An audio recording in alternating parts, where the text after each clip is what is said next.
الرحيم. الحمد لله رب العالمين، الصلاة والسلام على حبيبنا محمد وعلى آله وصحبه أجمعين. هل باسي أو فرمودين كأنسي كوري مالكي جرته فرمي رسول الله صلى الله عليه وسلم سرداني مال ماني كرد ولبي أنه يجيبو كردين لسر حسيريكو ودواتريجة فرمي لقلب رابشوكا كما قفتوغوي كردو هوالي برسي كناوي عمير بو بي فرمو أي باوكي عمير طيريكي هبو ناوي نغير بو فرمي نغير شي هاتوا. طبعا نغيريش وفاتي فرمو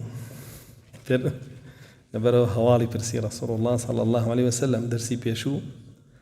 بستيوك فائدة من باس كل فوائد كانية وحديثة إن شاء الله تينا خزمت ما باقي كماو. فائدة دواء أو الزجر عن بكاء الصبي يكون إذا كان من غير سبب. شكاتك منال بقرية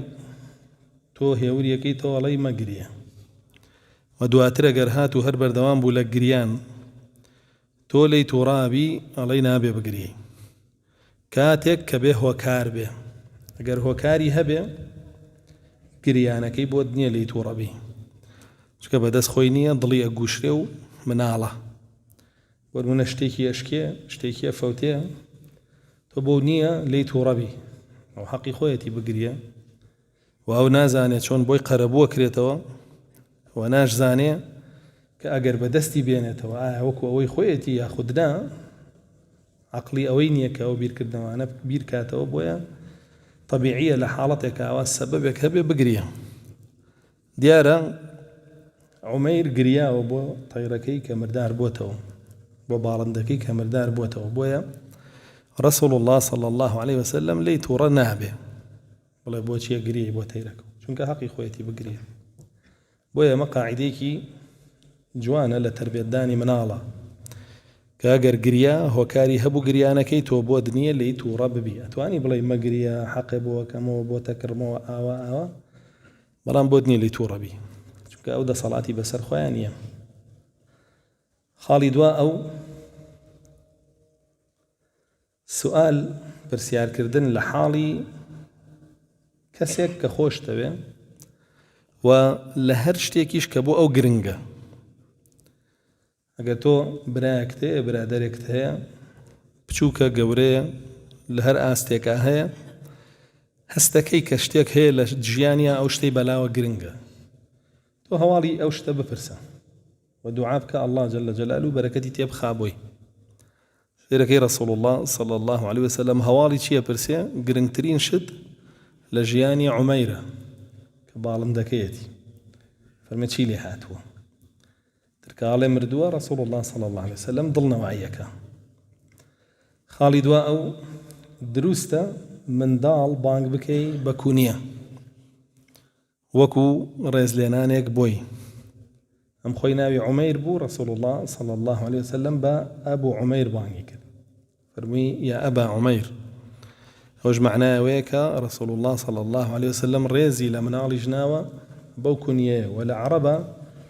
کونیە علامەتی ڕێز بوو کە یەکێ بانگەکرا پێی بەڵام ئەگەر کونیەیەکی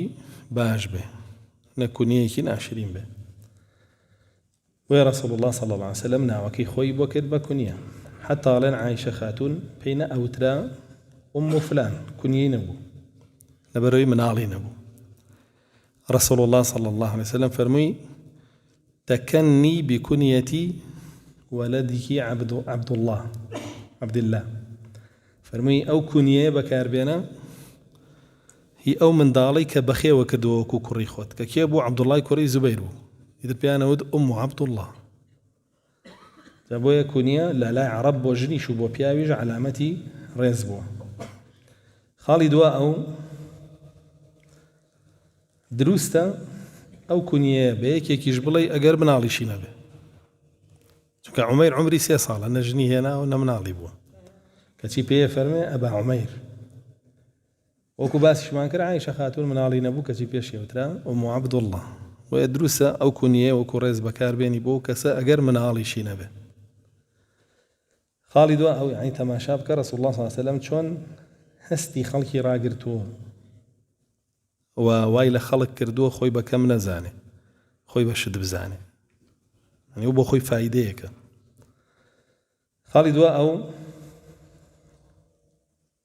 قبولکردنی خەبەری ئاحاد، یعنی هەواڵێک کە کەسێک بۆتە گێڕێتەوە یەک کەس ئایا تۆڵی لێ وەرناگرم هەتا 10 کەسی وەکو خۆ نەیە بۆم بگێڕێتەوە یا وەریەگری. جا ئەمە ڕەدێکە بۆ ئەوانەی کە ئەڵێن ئێمە حەدیث متەواتر نەبێ وەری ناگرین. رسول الله صلی الله عليه وسلم خۆی ئێستا حەدیثێک و خەبەرێکی ئاحادی لە کێ وەرگرت؟ لە مناڵێکی 3 ساڵ. ئیتر ڕاجیاوازی هەیە لە بینی زانایانە ئایا مناڵ لە چەند ساڵەوە پشت بە حەدیثەکەی ئەبەسرێ و وەرەگیرێ. هاتووە سەحابەی تر هەبووە ئەفەرمێ بیرم یە رسول الله صلی الله عليه وسلم هاو بۆ ماڵمان من زۆر مناڵ بووم ئەڵێ بەس ئەوەندەم بیریە ئاوی خواردەوە لە دەمی وەردا و کردی بە دەم و چاوی منە بۆی بەرەکەتی ئەو بەدەست بێنم. ئاوا فەرمێ جا ئەوە زۆر مناڵ بووە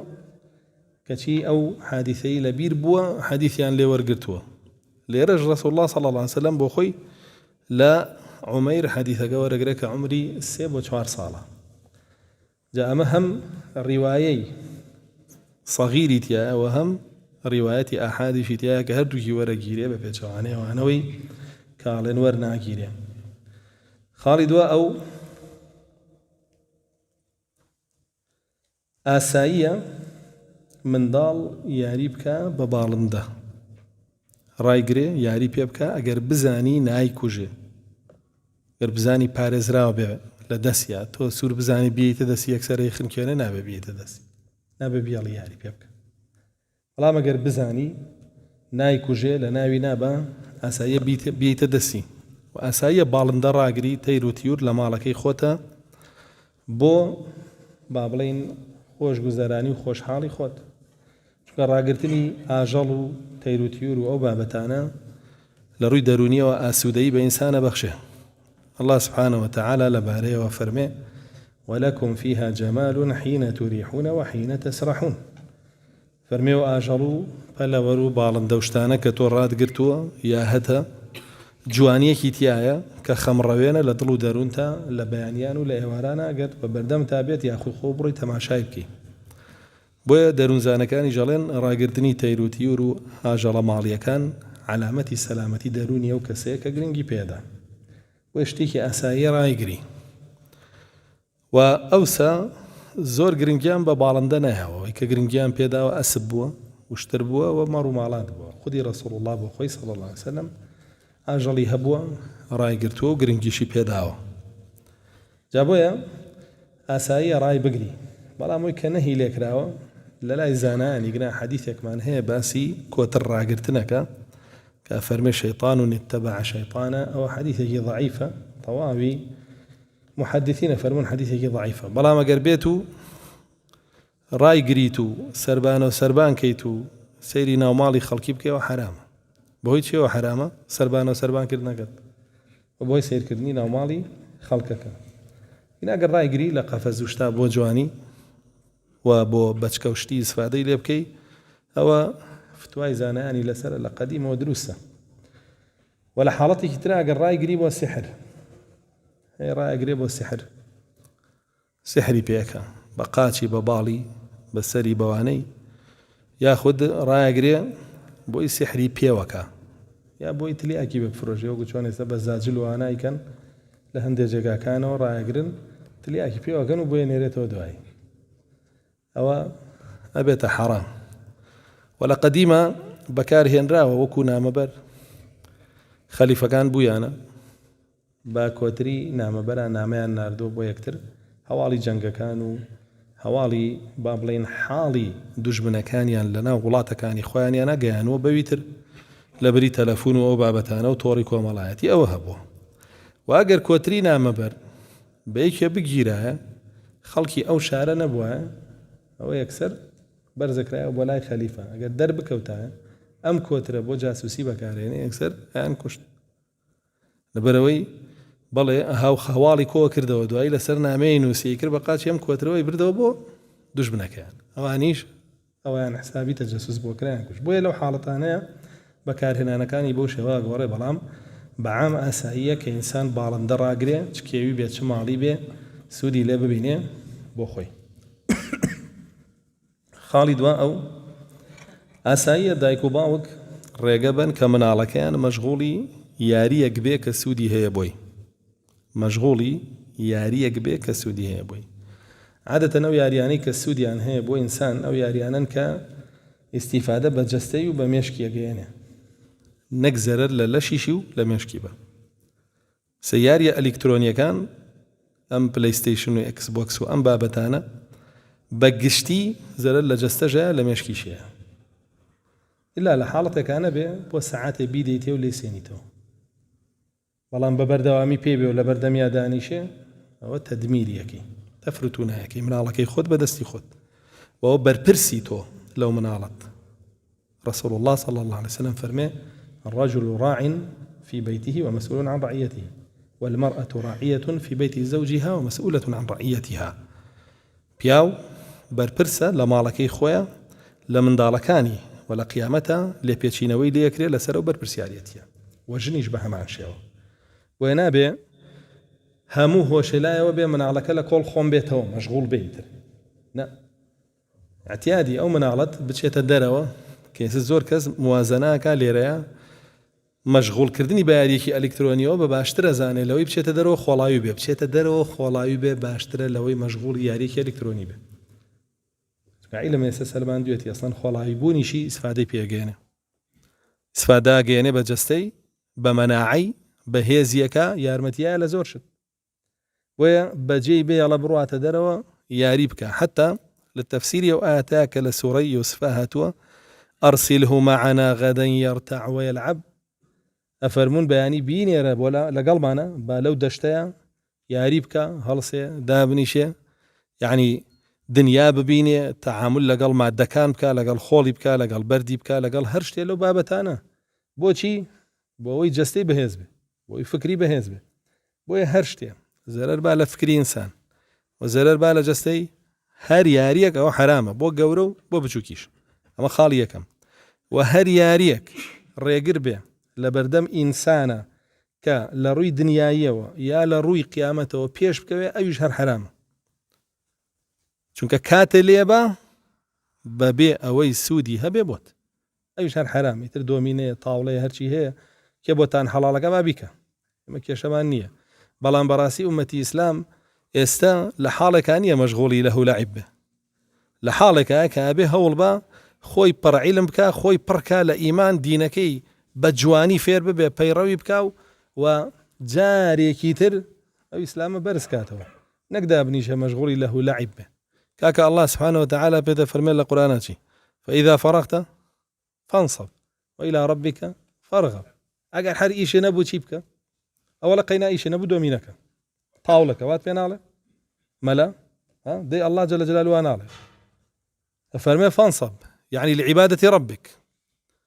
أو كادي ترجوان تراوست عبادتي الله جل جلاله. أجر هيج إيش كنية لجياني دنيا بيكي أو وقت باشتين شيء عبادتي الله وإلى ربك فارغب. فالوردقاري خود لخود رازيك ايه والله واذا فرغت فالعب بقصي كام يعني كي ملا يا الله جل جلاله اذا فرغت فانصب والى ربك فارغب او اذا فرغت فالعب بقصي كام يعني كان ايه رسول الله صلى الله عليه وسلم فرمي نعمتان مغبون فيهما كثير من الناس دون نعمة هي زور كاس كمكري هي لآسيا ناتواني سودي ليبيني بقرا ايكابا معي زرر بو خوي ولا قيامتها بربرسيارة بيلي چي وچين الصحة والفراغ تندرستي لقل دەست بەتاڵی تۆ چۆن ئەمانە بەکار ناهێنی بۆ ڕەزامەندی الله ئەچی بەکاری هێنی لە لەهولعیبە ئەو تەمەنەی کە تۆ هەتە الله سبحانه وتعالى لە قیامەتە پرسیارە لێکا لەبارەیەوە پێی هیچ عەبدێ ناجوڵێ هەتاوەکو پرسیاری چوار شتی لێ نەکرێ یەکەمیان چییە تەمەنەی لە چیا بەسەر برد لە ڕوود دێ بڵێ ڕۆژ شەو ڕۆژە 4 ساعات دۆمینە و تاوڵە و پلەیستیشن و ئەکس بۆکس و نازانم پۆبجی و ئەم یاریانە لە ڕوود دێوا بڵێ لەبەردەم الله سبحانه وتعالى پاشان پێدە فەرمێ بزات گەنجی و لە چیا بەسەر برد لە ڕوود دێوا بڵێ تەریق نابیتەوە ئاوا ئەڵێ ئێزە مەلا فێرێکە طبیعی بێ بچیتە بەردەم الله سبحانه وتعالى بڵێ خەریکی ئەوانە بوو چاو قایمەیەکە لە ئاسخۆت و قیامەتی خۆتە وێ بەڕاستی زۆر خەتەرە ئەسڵەن مناڵ لە مناڵیشەوە ڕایبێنی لەسەر و یاری و بابەتانە کە گەورە بوو بۆی تەرگ ناکرێت کە گەورە بوو ئەڕوا لەگەڵی بۆیە ئەو مەلایانە لە ئەڵڵا بترسن ئاوا خەڵک تەدمیر نەکەن کە دینیشی لە دەست با و قیامەتیشی لە دەست با لە ئایندەیە و بەخوا بووە لەسەر دۆمینە و تاوڵەت چەند کەس یەکتریان عاجز کرد و کورە گەشتوەتەوەی یەکتریان برینار کرد و کورە لەسەر دوو گۆڵی یەکتریان کوشت لە گازینۆکان و کافتریاکانە تو بۆی حەڵاڵەکەی بۆچی بۆی حەڵاڵەکەی بڕوایە تۆ لە قیامەتا بەرپرسیاری لەم فتوایانت کایدەی هەر لە خۆتەوە هەڵیتە ناو باوەشی ئەو خەڵکە وەکو بڵێ ئومەتی ئیسلامی تر هەموو شتێکی گیانوەتەن لووتکە چی ماوەتەوە دۆمینە و تاوڵە با بڕوا خەریکی بێن باشە شەترەنج و نازانم یاری ئەلکترۆنیەکان با بڕوا خەریکی بێن کە زۆر بەشی ڕوون و ئاشکرایە طقوساتی وەثەنیتیایە لە یاری ئەلکترۆنیەکانە بە تایبەت و کۆمەڵە تێکەڵاوی ئەو بابەتانەی تایە و خۆ مناڵەکە زانی حرامە دروستە پۆبجی بکەی لەگەڵ کچی خەڵک هەر مناڵێ زانی حرامە یعنی مە خەلوەیە مە تێکەڵاویە ئەمە کەوتنە لای یەکتریە هۆکارەکانی پەیوەندیان کاتوان دوای پەیوەندی بێ کۆ بکەن ئەمە کێ حەڵاڵێک چەند کەس لەوە تووشی داوێن پیسی و پەیوەندی حەرام بوو چۆن بۆی حەڵاڵەکەی چۆن ڕێی پێدەی نازانم بەڕاستی هەندێک مەلا هەیە کە کوڕەکەی خۆی کردی تر حەڵالێکا بۆ هەموو کەسێ کە مناڵەکەی خۆی خەریکی بوو بۆی پێی ناڵێن ئەوە نیە مناڵەکەی خۆتێگە ئیترە چێڵە بە خەڵک حەڵاڵە حەنحەنە و تەنتەنەی بۆێنێتەوە وڵای مەلایەک لەم مەوایە قسەیەکی کرد ئەو پەڕی جوامێری بوو لیان پرسی ڕشتاشین حرامە یا حەڵاڵە تی وەڵای من بە حرامەیە تاشم بەخوا حرام خۆشی ڕشتاشی بوو قسەی باش هەر باشە ئینسان بیکە نەچوو لە بەرەوەی خۆی تاشێ حەڵاڵیکە خۆشیش تاشێ کابرا لە بەرەوەی مناڵەکانی خۆی خەریکەوەن و لە سەنتەر و مەنتەرەکان نیە بۆ خەڵکی حەڵاڵەکە حەڵەقەنە حەڵاڵ کێشەی نییە بڕەن بیکە دەی لە قیامەتا بەرپرسیاری لە مناڵی خەڵک کە مەشغوڵی ئەوا بێ دەرس و دەور و عیبادەت و زۆرێک لە شتە فەوتێنێ جاری وا هەیە بە گشت دایک و باوکی ئاچێت لەسەرەوەی ئەوەی نەیاوەتەوە ئەوەی بۆ نەکردو ئەمەی نەیاوەتێ وایان نە نیتانە مناڵ بە گشتانە نەچوە لەسەرەوەی بۆ نەکڕیوە ها یا کارتەکە بۆ پڕ نەکردوێتەوە یا دەستکەکە و پێنایەوە ئەوە عقوق نییە لە شەرعە کێ فێریەوەی کرد کێ ڕێی پێدابەوە کێوتیەوە حەڵاڵ نابێ برام شتانە خۆ ئینسان کە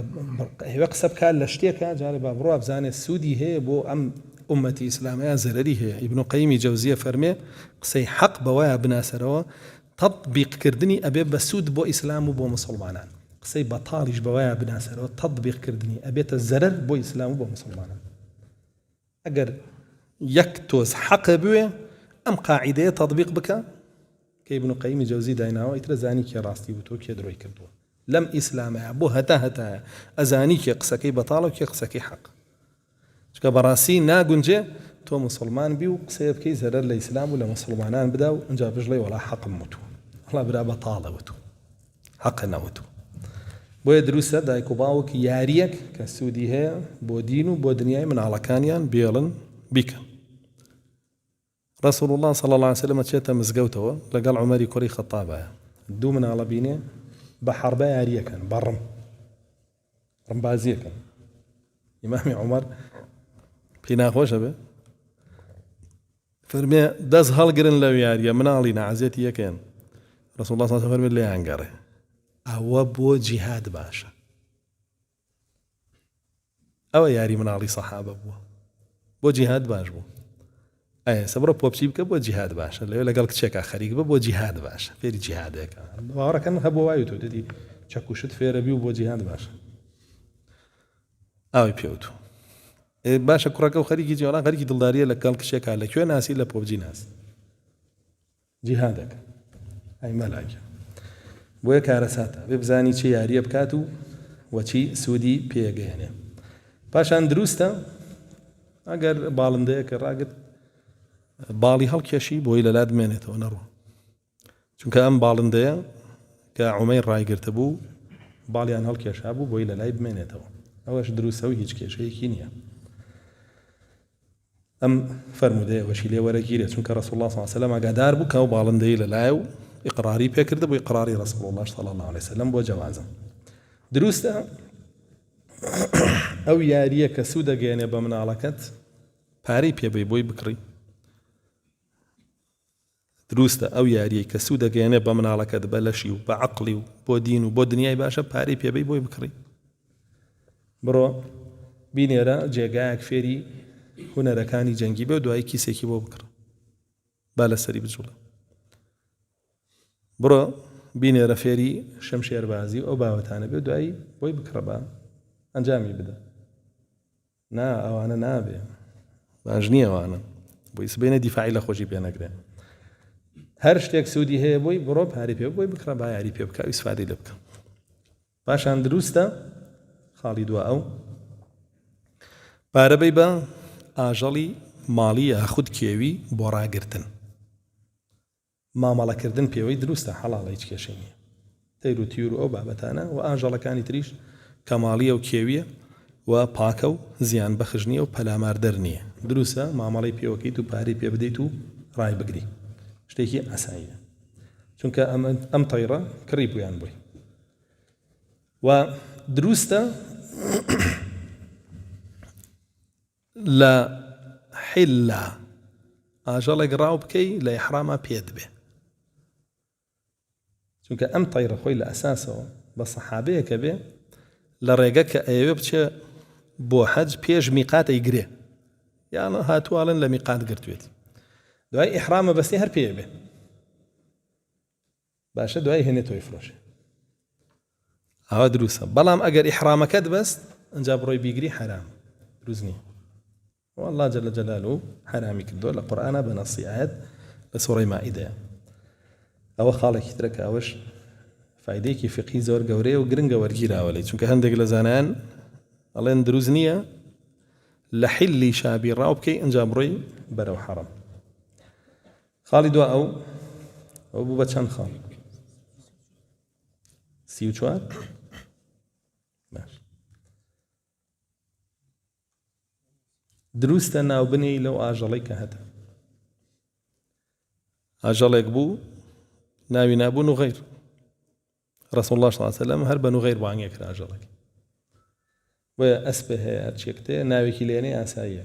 بەس نەچی ناوی ئینسانێکی لێ بنەی بە سوکایەتیکردن بۆ ئینسانە لەبەرەوەی الله جل جلاله فەرمیوە لەقەد کەڕەمنا بەنی ئادەم ڕێزمان لە بەنی ئادەم ناوە خاڵی دووە ئەو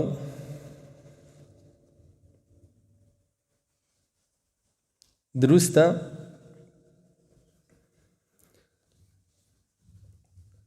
ئینسان لە ماڵی کەسێکی ناسیاوی خۆی قەیلولە بکات وەکو باسمان کرد رسول الله صلى الله عليه وسلم کاتێتە ماڵی ئەوان کاتی نوێژی ضوحا بێ نوێژی ضوحاکە و قەیلولەیەکەکە هەتاوەکو نیوەڕۆ کە ئەو ماڵی خۆشی نییە جا هەندێک لە زانایانە فەرمون دروستە ئیمام لە ماڵی کەسێک لە ڕەعیەتەکەشی قەیلولە بکە و دروستە ئینسان لە غەیری ماڵی خۆی قەیلولە بکە و هیچ کێشەیەکی نییە خاڵی دووە ئەو قسەکردن لەگەڵ خەڵکی بە پێی عەقڵی خۆیان زۆر گرنگە ئینسان کە قساکە لەگەڵ یەکێ مەسای عەقڵی بزانێ ئەنجا قسەی لەگەڵ کە ئێستا رسول الله صلى الله عليه وسلم قساکە لەگەڵ ئەو مناڵە بە پێی عەقڵی خۆی مناڵێکە 3 ساڵ و نیو 4 ساڵە قسەی لەگەڵاکە بە پێی عەقڵی خۆی لەو مۆزوعەیە قسەی لەگەڵاکە کە مۆزوعی خۆیەتی باشە بۆیە ئەوە شتێکی ئاساییەوە ئینسان ئەبێ ئاگاداری ئەو حاڵەتەش بێ قسە لەگەڵ خەڵکی بکە بە پێی عەقڵی رسول الله صلى الله عليه وسلم فرمي كلموا الناس على قدر عقولهم ونزلوا الناس منازلهم قسە لەگەڵ خەڵکی بکەن بە پێی عەقڵیان و هەر کەسە و لە پێگەی خۆشیان داینێن یعنی نە لە بەرزترا قسەی لەگەڵکەن نە لە نزمترا کابرا عەقڵی چ قسەیەکێنێ بەو شێوە گفتوگۆی لەگەڵا بکە عەقڵێکی بچووکیە مەچۆ مۆزوعی گەورەی لا بکەیتەوە عەقڵێکی گەورەی هەیە مەچۆ مەشغوڵێکی بە مۆزوعی بچووک و تافیهەوە بە شێوەیە قسەی لەگەڵ کە لەگەڵ عەقڵی خۆیان ئاگونجێ خاڵی دووە ئەو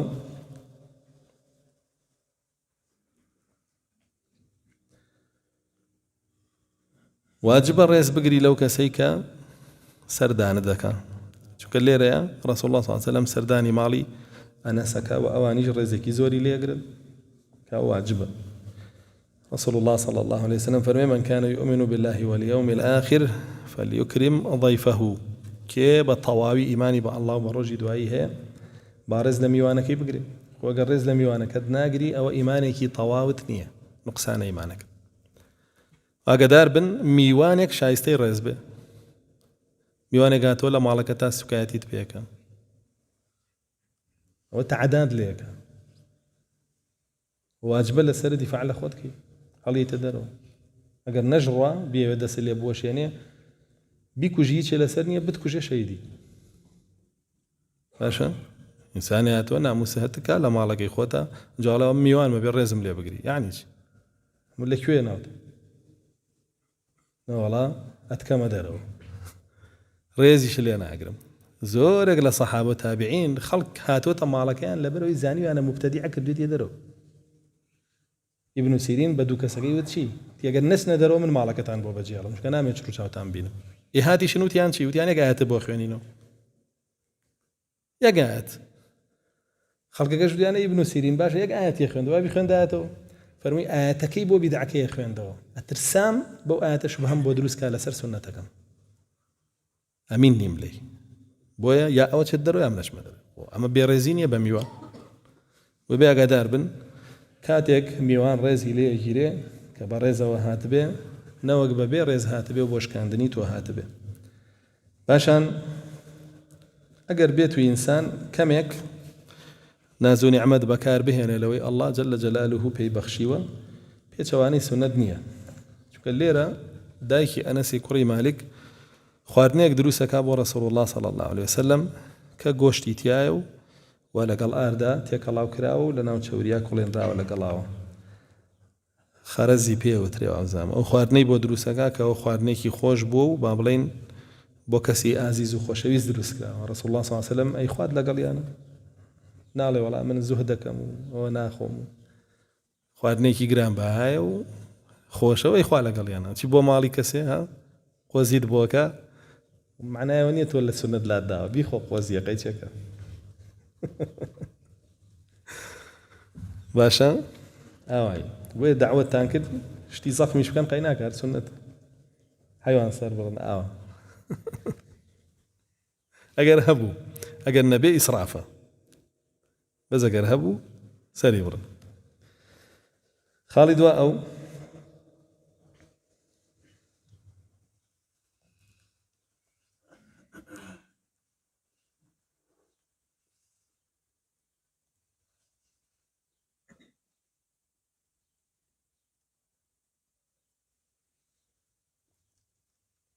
دروستا كاتك قساكي بس سجع خسبكي هندي جار نك همو جاري هندي قالين سجع بس لبيا هلدانا دروزنيا سجع تشي بريتيا لوي كاتك قساكي اخيري وشغاني همي لقال يك بقريته ولا سر يك وزن قافيه به سلير الرسول الله صلى الله عليه وسلم فرمي يا ابا عمير باشا اما ابا عمير اخيرا قيتيا يا ارى ففرمي ماذا فعل نغير جا خيرا قيتيا يا ارى او سجعي بيه لقسي اسايا دروس سجع بكار بيني چونك قرآن خوي همي سجع قرآن خوي همي سجع الحمد لله رب العالمين الرحمن الرحيم مالك يوم الدين إياك نعبد وإياك نستعين أخيرا كان بي هين قل يا أيها الكافرون لا أعبد ما تعبدون ولا أنتم عابدون ما ندروسك يا شينيا أخيرا كد بو شوابي أما شوازي گفتگوی قرآن و شێوازێکی شە لە شێوازە بەلاغیەکان کە لە پلەیەکی باڵای قسەکردنە جامە دروستە بەڵام بۆ وەسفکردن ئەڵێن دروست نییە چونکە رسول الله صلى الله عليه وسلم یەکێکە بینێ وەصفی یەکێکەکە بە سەجعیکا بەسەر یاڕوا رسول الله صلى الله عليه وسلم لێی توڕا بفەرمێەوە سەجعی کوهانە فەرمێەوە کاهینەکان ئاوا قساکەن ئێڕازێنەوە باق و بریقیەکەن بەڵام بۆ سي آساي دروس سجع بكي بلام لمدحة ميكا خالد أو دسهنان بسري بتشكولا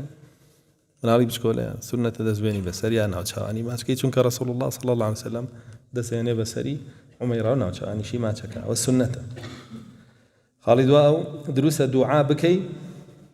بو من دال رسول الله صلى الله عليه وسلم دعاء بو من علاك دعاي بوكاو بويا بارتو الله جل جلاله خاڵی دووە ئەو دروستە منداڵ بانکەی بۆ لای خۆت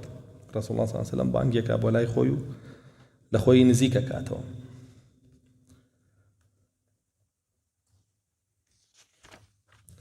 خاڵی دووە ئەو دروستە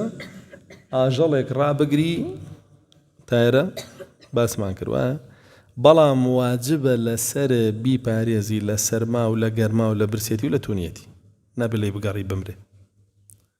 تۆ چی ئاژەڵێکێنی فڕیتە قەفەزێکەوە قەفەزەکە لە حەوشەدانی بەفرباری و ئەمرێ بەیانی گوناحباری ببێتە ژوورەوە ناتوانانی ببێتە ژوورەوەڵی بۆ گەنی هەیە و نازام چێوانە ڕای مەگرن نابێ کە موکڕیت هەبێ لە بەخێوکردنیە لە سەرما و گەرما و تونیەتی و برسێتیە بێ بژی باشە خواردنیە بێ بۆ دابینکەی جێگایەکی مەزبوطیشی بۆ دابینکەی خواردنەوەشی بۆ دابینکەی حتا ئەگەر نەخۆشکە و واجبە لەسەر تەداویشی عیلاجی ویز واجبە لەسەر بۆی بێنی ئەوە شتێکی شەرعیە چونکە نەفەقەی ئاژەڵی شەریف لە فقهی ئیسلامیە ئەکەوێتە سەر و کەسەی کە ڕایگرتووە ئاژەڵی شەریفیش ئەو ئاژەڵەیە کە ماڵیە و کە پیس نییە. خاڵی دووە ئەو ڕێز و گەورەی ماڵی ئوم سولەیم لە لای ڕەسوڵ الله صلی الله عليه وسلم کە لە لای ڕەسوڵ الله صلی الله عليه وسلم ڕێز و شکۆ گەورەیان هەبوو ئەبێ لە لای مسڵمانانیش هەیان بێ ئێمە هەمومان خانەوادەی ئوم سولەیم کە دایکی ئەنەسی کوڕی مالیکە بە خانەوادەیەکی بەڕێز بزانین لەبەرەوەی خودی ئەنەس کە کوڕی ئەو ماڵەیە بووەتە هۆکاری گێڕانەوەی زۆرێک لە فەرمودەکانی ڕەسوڵ الله صلی الله عليه وسلم. خاڵی دووە ئەو ئەگەر بتەوێ خۆشەویستی بەرەدەوام بێ لە نێوان تۆ و کەسێکی ئازیستە سەردانیکردن و هەواڵپرسین باشترین هۆکارە لەسەر و ئەوە دیاری پێدانیش هۆکارێکی تری زۆر زۆر بەهێزە کە ڕەسوڵ الله صلی الله عليه وسلم سەردانی ئەوانیە کرد و هەواڵیشیە پرسین. خاڵی دووە ئەو دروستە منداڵی بچکۆلە تەسلیە بکەیت و دڵنەوایی بکەیت و با بڵێن هەوڵ بدەی خەمەکانی بڕێوینیتەوە وەکو چۆن ڕەسوڵ الله صلی الله عليه وسلم ئەوەی کرد بۆ عومەیر. خاڵی دووە ئەو بەرەکەتی ئەنەسی کوڕی مالیک لەسەر ماڵی خۆیان طبعا ئەو ماڵە و خانەوادەیە بەهۆی چیەوە ئەو هەموو بەرەکەتیان بەدەست هێناوە بوونە خانەوادەیەک ڕەسوڵ الله صلی الله عليه وسلم سەردانیان کات و چۆیان کاتێک کەڵاویان بێ بەهۆی ئەنەسەوە. ئەنەس منداڵێکی عاقڵ لە 10 ساڵیە دایکی بردی کردیە خزمەتکاری ڕەسوڵ الله صلی الله عليه وسلم بەو شێوە ڕەبتێک دروست بوو لە نێوان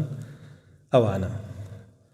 خاڵی دووە ئەو خۆشەویستی ڕەسوڵ الله صلی الله عليه وسلم بۆ ئەنەسی کوڕی مالک بە شێوەیەک لە ماڵیشەوە سەردانیە کرد و هەوڵیەدا دایمە لێوەی نزیک بێ.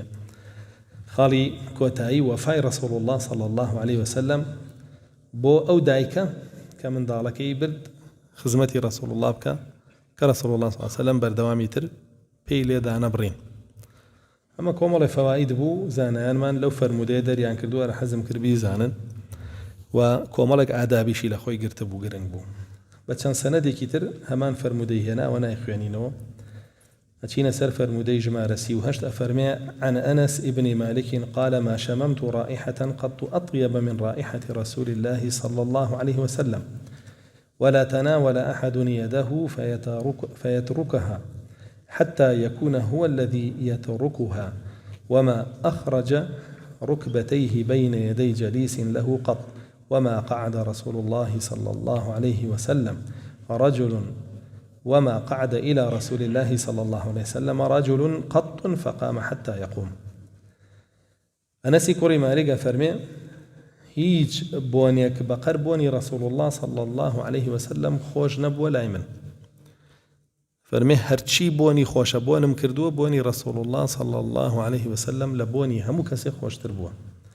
طبعا بله بوني رسول الله صلى الله عليه وسلم خوشترين بون بوه. إمام ابن قيم جوزي باسی بۆنی عرەقی ئینسانەکانمان بۆکە ئەفەرمێ کردداری چاک کاریگەری هەیە لەسەر خۆشببوونی بۆنی عرەقی ئینسان و کردداری خراپیش ئەفەرمێ کاریگەری هەیە لەسەر ناخۆشببوونی بۆنی عرەقی ئینسان. و ئەگەر ئینسان مەشغوڵی چاکە بێ وبوني عرقكي خوش به أجريش مشغولي خرابة به بوني عرقكي ناخوش به أو فرمي بوني رسول الله صلى الله عليه وسلم خوشترين بون بوا لبروي هيج كرداركي مخالفي شرعي نبوا همي چاك بويا خوشترين بوني هبوا وقراوة ولا زورك لا صحابو تابعي كاني شو كبوني عن خوش بو عنج لبروي مشغولي خرابكاري نبو وحتى هاتوا مردوه كان يان بوني عن خوش بو شهيد كاني جنگي أحد همي بوني مسكيه لبروي لو بري باك بونا ويا بون لتاوان وهاتوشا كافر ومشرك كان بونيان زور ناخوش بو منافق كان بونيان ناخوش بو هاتوا كيابي أنا ببال صحابة بوغنيان زور بو بوي نفاق كان وقورتين تاوانا وهاتوا كمردون بوغنيان كردوا لما ويشي كما لما وشا أو جندي إسرائيلياني كمردار بونوا لما ويكي زور كما بونيانا كر حتى ضابطيكي خوان هنا بردم شاشة وتي أما ترمي يشكل فلسطيني كان للامان تيوش ترمي يشكل جماعتي خومن ورن أما لبربون خونا أجري لبردميا أماش بوني خوش نكبوني ناخوش ويبراسي كرداري إنسان كاريجري هي لسر بوني باشا لو أنا دمك بخوي نشتبه دمك خوي نشتبه تاوانا بوي بوني تاواني رسول الله صلى الله عليه وسلم فرمي حق لسرهم إنسانية لحفتيك عروجك يبيت جوان خويت يابشو يودو حفتي خوي نشتو بونية يو تاوانا تاوي بونية سلام هي وابونك أقل جوليك بجي جولكش بونية ببونية نابي رسول الله صلى الله عليه وسلم فرمي إن الملائكة تتأذى مما يتأذى منه بنو آدم ملائكة بيزار به بويك إنسان لي بيزار به كتو بوغانية إنسان لبوغاني بيزار ملائكة ليو بيزار ليه دورك يبتو وقدارش بن شياطين وجن كان حزيان ببيسية بويا لشوينا بيسا كان أو لا إنسان بيسا كان حضور يعني هيو آمادا بويا سيركي أم إسلاما فرمانك أبتو بوهمون يجد زميش بقري إذا قمتم إلى الصلاة فاغسلوا وجوهكم وأيديكم تاكو تايات وبويا رسول الله صلى الله عليه وسلم فرمي الطهور تشيا شطر الإيمان باش يزور قوري إيمانا ويبراسيا قداربا هم تاوان هم خونشتن كخوي تاوانا أبيته هو بوني ناخوش به ما يلا بوني ناخوش به وملائكة بوني ناخوش اللي يبكى أجر نزيق لك سيشوني أجر نزيق لخلقي شويد بخواب بوني ناخوش عزيتي عن بيكون أحبارب جابويا أنسي كوري مارك أوافر فرمي رسول الله صلى الله عليه وسلم بردوام خوشترين بوني هبو هم عرقكي بوني خوش بو وكباس مانكر كلامالي أنسي كوري مارك خوي دايكي أنس أبيني عرقي كردوتوش وشيء كبا عرق كاني بسر ناوچاواني وأواني وكوكاتو رسول الله خبر يبيته فرمي بواكي فرمي أي كي نبونا كان ما نبوي بوني خوشك عرق كيتو أكي نبونا كان ما نبوي بوني خوشك يعني بوني رسول الله صلى الله عليه وسلم هي عرقكي عتركاني أن بوني خوش به باشا جاء لقلا وشا رسول الله صلى الله عليه وسلم خوي زور حزي لبوني خوش بو فرمي حبب إلي من دنياكم الطيب والنساء أويك من زور خوشويست للام لنا أو دنياي إيوة كدنيا برا لشد بو إيما خوشويست وحلالة أو دوانياني البجاتو هاو سركاني لقلبوني خوشا باش أنا فرمي أنس وهيج كسي دستي رسول الله نقرت صلى الله عليه وسلم وأو دستي في الريبة رتيكاتو كابراك هاو دستي يقر أمناتو دستي بخاتا ولا دست اللعبة دستي يداء اعتيادي يا دستي يناب وتوقع مش دستي يداء نقدس نداتي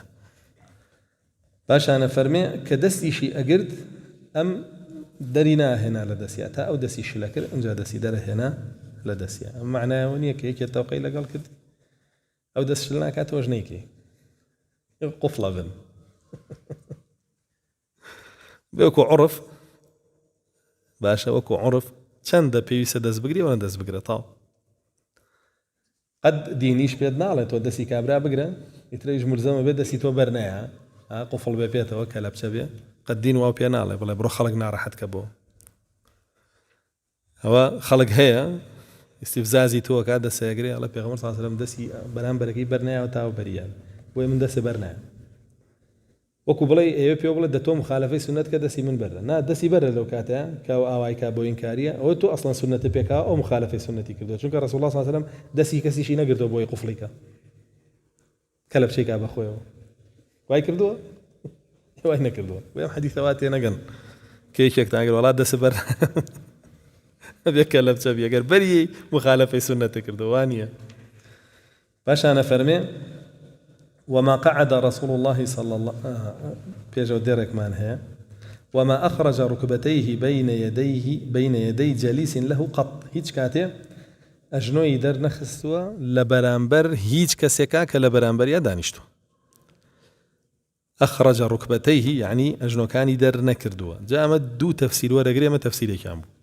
أجنوي در نخستوا لجلكانيا ما تفسيري كامو باشا وەریش یەگرێت تەفسیرەکە نەیهێشتووە ئەژنۆی دیار بێ ئاو تەفسیری دووەمیان مەبەستی ئەوەیە کە قاچی بەر نەداوەتەوە لە پێش خەڵک ڕای نەکێشاوە لە پێش خەڵک باشە بەڵام ئەم تەفسیرەی یەکەمیان تەواوترە چونکە لێرە باسی ئەو بابەتەژەکە باشانە فەرمێ وما قعد إلى رسول الله صلى الله عليه وسلم رجل قط فقام حتى يقوم فرمي وروشي ندى ورسول الله صلى الله عليه وسلم بچێتە مەجلیسێکەوە پیاوێ لەبەری هەستێ ئەو دابنیشە و پیاوەکە هەر بە پێوە بێ ئیلا ئەبوایە لەگەڵ یا دابنیشتایە و حەدیثی کەشمانەیە کە پێی ناخۆش بوو بچێتە مەجلیسێکەوە خەڵک بە پێوە ڕاوەستێ بووی و بنصي فرمدجة فرمي من أحب أن يتمثل له الناس قائمة فلن يرح رائحة الجنة يا لا رواية راهاتو فليتبوأ مقعده من النار كي بي خوش بي خلق ببيو بوي بوستي تكبرا وكو تكبرك تعمل لي رمي وبتان يدانيشن ها فرمي وبوني بهجناك ويو خطره وبعبتش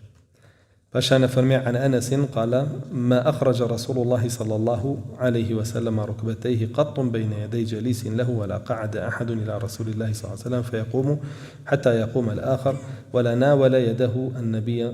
صلى الله عليه وسلم فيترك يده حتى يكون الرجل هو يتركها كمان فرمدي بيشوا باشا أنا فرمي حدثنا أبو مالك الأشجعي عن أبيه قال كنا نجالس النبي صلى الله عليه وسلم فما رأيت أطول صمتا منه وكانوا إذا أكثروا عليه تبسم فرمي أبو مالك أشجعي يملا رسول الله صلى الله عليه وسلم دا أنشتين أو لباوكي وإجارته يعني باوكي مالك لكي وإجارته لباوكي فرمي إما رسول الله صلى الله عليه وسلم دا أنيشتين كس بقر أو بيضنجيكي زور نبو لنا مجلسك يعني أقر أو مجلسة أو كوبويناته بما زانيا كاميان لهميان كم ترقسي كردو رسول الله صلى الله عليه وسلم لهميان كم ترقسي زور ترين بيضنجي هبو أبو شو أطول صمتا أو مبستكيت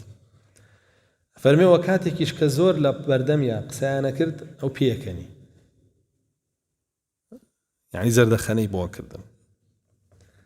بوشيويا فاشان فرمي عن جابر قال كان النبي صلى الله عليه وسلم رجلا سهلا إذا هويت يعني عائشة رضي الله عنها الشيء تابعها عليه طبعا أو مسألة صمتا لسري روشتين لجاري بيشوا بويا سنارم ويتو بردميشمان مسألة صمد يسيتو بردمان ورسول الله كالصامت بوا بنسبة خلق وصامت بوا بنسبة خدي خويا صامت نبوا سيتو بردمان باس يكين وصمت أحواله وكباسي شمان كرد هندي جار مذمومة هندي جار محمودة إمام ابن أبي الدنيا كتابك هي ناوي كتاب الصمت كتابك زور شاك قال الله جل جلاله توفيق بدا لا فرصة كان شرح يكين باسي بيضنجيك وحالاتكاني وباشيكان وخرابيكاني خندو مالتو إن شاء الله أقر مجال يجبو لمجلس كان شرح يكين كتابك كما زورني أفرمي جابري كري عبد الله رسول الله صلى الله عليه وسلم بياوكي شون بو سهلا سهل يعني لجي يعني لتبعتها آسان بو بس تيوي تبعتي آسان واشتي قرزناك خوي فرمي رحم الله سهل امرأ سهلا إذا باع وإذا اشترى رحمتي الله جل جلاله لبياوك كلا كرينو فروشتنا آسانة جير نية طن نية قرز نية ولمكة عتن وان كري لبرادريا يتر أوتي ببيز ريال داني من تم ببانزا تنايم ببانزا من يجوتم رحم الله رجلا سهلا إذا باع وإذا اشترى تكاك وبا حفاد دم قيناك من جال حديثة كم دوبارة كدو دي دبو خوش دي دوبارة كروش قال إذا باع وإذا اشترى تي خوتو جاي كري طبعا تاو دقوا مزاني أبي أو أسان كاريبو منك بس كا ويب يوتم انزل الحديثة كيف جواني تيجوشتم والله رازقي أبي منيش سهل ومتى دقيناك باشا باش عنصب ماري والله يا عيني هر دائما بخوا في هيك باجبو خلقي يمن بو طبعا يمنية كان زور فيها كان لا ما كش كان بيني سبحان الله رز وعدب واحترام ودين داري اوش ثاني ام بي وديارة اوانيش خلاف يعني بزور بيان شاكا من اواني كالفيدي ومن هميان شاك بون لسائق تاكسيان لا هرشتكي تريان بس سبحان الله عندي كتيا باكستاني وبورمي ومعنا زور مشكلة كم يان باش نوان لا تشاو يمنية كان اوي تركي شيتيا تركو هر باجنية هر زور كم بعد داقمان يكي دوزيتو باش بيخ لقل سائق تاكسي سركوتي ان ترك بو امجارك يمان لقل بو كسيان ليرانين بياك زور برزو جا بيش مود وتم بخوا اما يك بقم بتركو باش بيه يجي باش نبو افرمي رسول الله صلى الله عليه وسلم بياك سهل طبيعت بو طنان لبخشينيشا مرو مالاتي زوري لبيني دوكيا وراقرتوا كابرا يجيب ولا عليه يا رسول الله صلى الله عليه وسلم مرو مالاتي كي فرمي هي منه لو هموتها على بو زور على حر زور على اتوي كابرا على اميتي على بروبوخو هر زور بانسان على بروبوخو زلاميتو برو تكليفي لي بكبو قلم يجاري واحد نادات يعني دو دياري بيا بنوسي فرم بروبوخو فرم كابرا روي بيش خوي يا برديو بنا قومكي زوزو اوريا بدوا بزانه كسينا ناردو بدوا عليه بسنته من بعري بخوينا كر زلام هبي اونا سهل بي لو بابتانه جاء فرميك قشتو انا قومك يوتي برون مسلمان بالله رسول الله صلى الله عليه وسلم بخوا بخشين يا بخشين فقيرين ناسه ويسهل بو رسول الله صلى الله عليه وسلم لها مشتكيا باش انا فرميه كات يق عائشه خاتون اسا بقشتي كسيجي سهل بو دواتر فرمي بو خيزانكي چون بو فرمي عائشه خاتون حزي لهرشتي بو ام بيشكود بو يكرد يعني متابعي عائشة خاتون يكرد خيزانك طبيعتي ناسي إذا حزيبت شيء أو شتي بوكرد باشا نوك خيزانك بكروزيتو بارتو لي بو جاري واهي ماكسيك بشايستي نزانه بوي بكره بو عباك بشايستي نزانه بوي بكره بو مالي كسيكي بشايستي نزانه بيبا براسيو كارثات أو رسول الله صلى الله عليه وسلم روشتي وابو اوش روشتي هندك لبيا وكي دعاء وجهك شيان رسول الله كوت صلى الله عليه وسلم بقرا سيوني لي اخوا بتشي تمالي خشكك وطلاقك كوت بيو بتشي تمالي دايك طلاقك كوت بيو شي لعنته هو الله جل جلاله القران لعنتي كردو لو كساني كسيلي رحمه بشرين تو بالطلاق سيلي رحمه بشريني دي لعنته تقريته اولئك لعنهم الله جل جلاله فرمي وأصمهم وأعمى أبصارهم برون ختان لسوري محمد ولسوري رعد ولسوري بقرة شابيخ بأنه سيجار هاتوا لعند لو كسكرا وكسيري رحم قطعك يترتو جاري واهي كخيزانك قطع كرخو هرسيلي رحمي أو قطع نكردو لقل دايك وخشكو براكاني تو من على كانيش قطع كي لقل ننكيان وخاليان وبوريان ويحمي قرسك يا سلام كان دين لعنته تقريته وإنسان نابه لو بابتانيا بوشي وبه وتا رسول الله صلى الله عليه وسلم فرمي متابعي عائشة خاتون يكرد هوية شيئا يعني حزي بشتي بوا أم بيشكو بوا يكرد باش أنا فرمي عن يحيى ابن عقيل قال سمعت ابن أبي أوفى يقول كان رسول الله صلى الله عليه وسلم يكثر الذكر ويقل اللعن ويطيل الصلاة ويقصر الخطبة وكان لا يأنف ولا يستكبر ولا يستكبر أن يمشي يمشي مع الأرملة والمسكين فيقضي له حاجته كومل صفات رسول الله صلى الله عليه وسلم بسريك وباسك فرمي رسول الله صلى الله عليه وسلم ذكري زور كرد أما يصير تفسيري شي من بوكا طويل الصمت زور بيضان قبل ذكري زور كرد يعني لمجلسك كداء نيشت لقل صحابة كاني أجر قسينا كردايا مشغولي ذكر بو أو صمتك بو ياخذ مشغولي فكر بو أو دوانا دوك عبادته ذكري شو فكريش يا ذكري الله يكر بزمان يا فكري لعظمتي الله يكر دوما ضل أو صمتك يبو چونك صمتك تفكري لقلا نبي سوديني أبو إنسان سهوة لهوة بو أم صمتك تفكري لقلا أبو ياخذ تذكري لقلا أبو وأنسي كوري مالك فرمي لمجلسك أداء نيشتين أمان بيني يا أمان بجان رسول الله صلى الله عليه وسلم صد جاري فرمو استغفر الله وأتوب إليه يعني هو مشغول ذكر بو وشواذي ذكركيتي كأنسي كوري مالك يجاريته باش أنا فرمي ويقل اللعن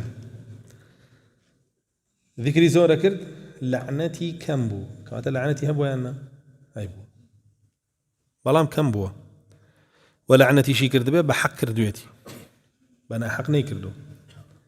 بكسي يتبع لعنتي الله دليبي شايستي بو بحق كردويتي بو لعنت كردن بدول شوي ببطال وبحق ليرى على لعنتي يقرب بس بكمي فرمديكش معناها فرمي رسول الله صلى الله عليه وسلم شي نبو ما كان رسول الله صلى الله عليه وسلم لعانا كس يجنبو لعنت زور لسر زباني بيبنا حق بيكردا بحق يكرد وكتشون رعلو زكوان وأوانك ومرق لصحابة كان شهيدا كان سيمانك رسول الله صلى الله عليه وسلم لدعاء قنوتا ناوي شيانا هنا ولعنتي عن ليك وبهمان شيوه هاتوا كلعنتي كردوا لا عتبو عتيبو شيبو أبو جهل أوانا لا قنوتي شا ناوي شيانا ويكسك كبحق شايستي لعنت به لعنتي ليبكي هيك شي لسرني بقرا دعائك شر ليكي لبر أوي هرشي شرط ياك وبوتو مدروسة ويش كشيكيني الله سبحانه وتعالى بخيل القرآن فرمي إن الله لعن الكافرين الله جل جلاله لعنتي كردو لك لك كافر كان والمنافقين لكيكش المنافق كان أنجا وأعد لهم سعيرا جهنم يشبه ما ذكرون وأخوي فرمي فلعنة الله على الظالمين لعنتي الله لظالم كان وأخوي فرمي فلعنة الله على الكافرين على الكاذبين فنجعل لعنة الله على الكاذبين مياتو لعنتي الله لدروزنا كان إنسان زور دروزن بو بهتان شي بو تواني لعنتي لك حكمك ما نبي ودري حكمي جي لعان جنوبياوك كبياوك جنك تومت بارك بزينة تاوانك داتا بال أتنشي كان لعانك بياوك لعنت لأخويك أقد دروبك شو أرجع سري سيم جاريش سيان دخوة جنكش دفاع على أخويك أويش بهمان شيو بويا لعنات بحق هايا بس ببطالنا به بويا هر كسيك شايستي لعنات بو أسايا لعنتي كي يجتك لسانية وهو حديث جميعا بل ما كان رسول الله صلى الله عليه وسلم لعانا بل ما كان رسول الله صلى الله عليه وسلم لعانا بالباطل أو قيدي بو بينا كل لعنتي كردو وارد بو زورك لأحاديث كان هاتو رسول الله صلى الله عليه وسلم ببطال لعنتي لكزنا كردو بس بحق كردويت باش أنا فرمي ويطيل الصلاة نيجي دريجة كردو رسول الله صلى الله عليه وسلم